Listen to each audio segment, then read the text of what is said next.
سلام دوستان، توی این نماوا میخوایم به نصب و بررسی توزیع مانجارو بپردازیم.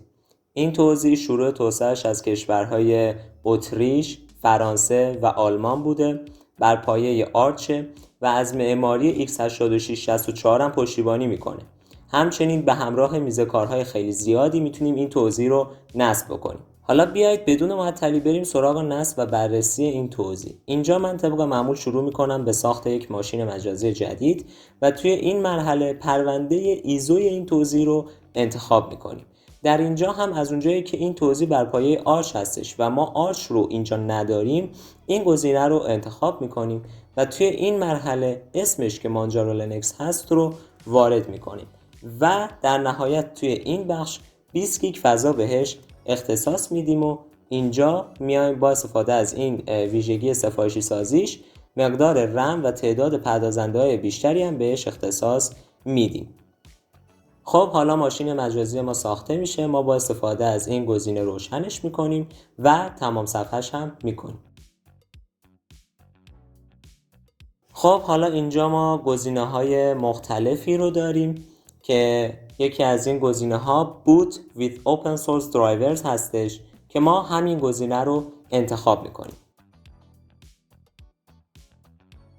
خب میز کارش که KDE هستش برای ما بالا اومد و ما اینجا کافیه که روی لانچ اینستالر کلیک کنیم.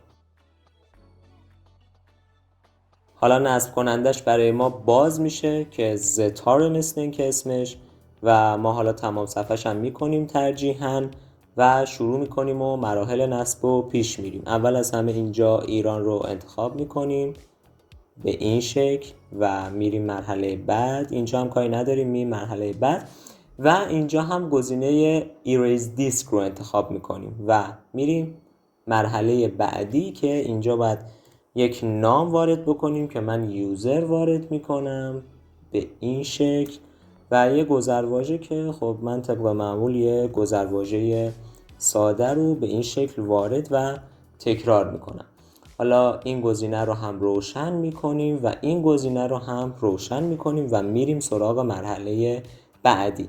حالا اینجا ما نو آفیس سایت رو انتخاب میکنیم و میریم سراغ مرحله بعد و در نهایت اینجا بعد از تایید اطلاعاتی که به ما میده عملیات نصب رو شروع میکنیم. نصب کنندش واقعا عالیه. حالا خب طبق معمول با استفاده از این گزینه هم میتونیم جزئیات بیشتر و کاملتری رو از روند نصب ببینیم.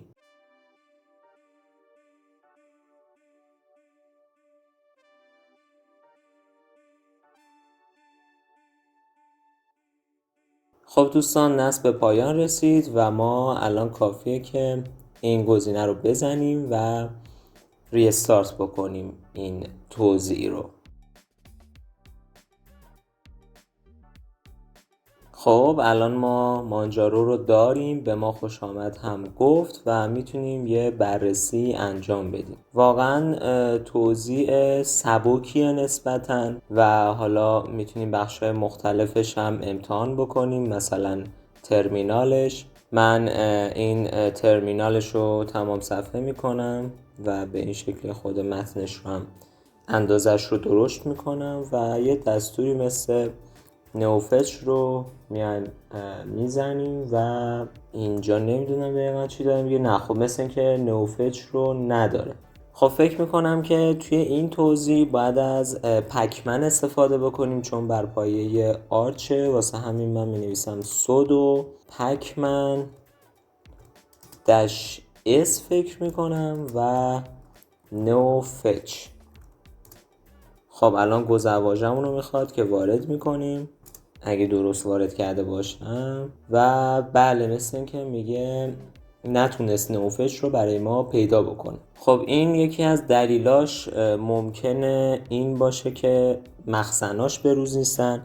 واسه همین ما میایم با استفاده از دستور sudo pacman -s yu مخزنهاش رو بروز میکنیم.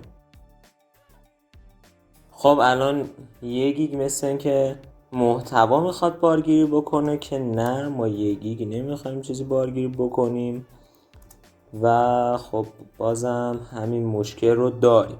خب احتمال بعدی که اینجا وجود داره اینه که شاید مخازن کامیونیتی یا انجمن حذف یا غیر فعال شدن.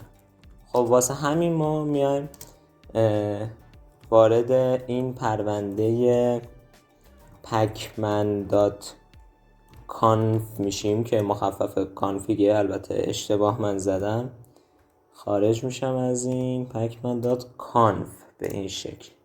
بله، حالا تو بخش های اکسترا و کور، اول از همه که خب ما باید این بخش ها رو داشته باشیم که من نمیدونم بله اینجا مثل این که در واقع داریم و به این شکل باید این میرر لیست ها رو اینکلود بکنیم که خب اینکلود هم کردیم، پس مشکل از اینجا هم نیست. خب حالا اجازه بدیم که بیایم و با استفاده از AUR نصبش بکنیم که باید از چنین دستوری استفاده بکنیم که من فکر میکنم کلا ما نمیتونیم از این دستور استفاده بکنیم گویا، که البته خب اشکالی نداره، ما دیگه خودمون رو خیلی درگیر نوفچ نمی کنیم. مثل این که توی مخازن جدیدتر یه ابزاری وجود داره به نام فست فچ که همون کار نوفچ رو میکنه و ما میایم با استفاده از این دستور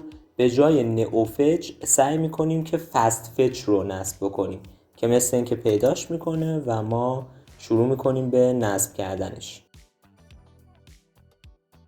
خب فست فچ نصب شد و ما میتونیم اجراش هم بکنیم که واقعا همونطور که از اسمش هم پیداست سریعه و به این شکل اطلاعات رو برای ما به نمایش در آورد.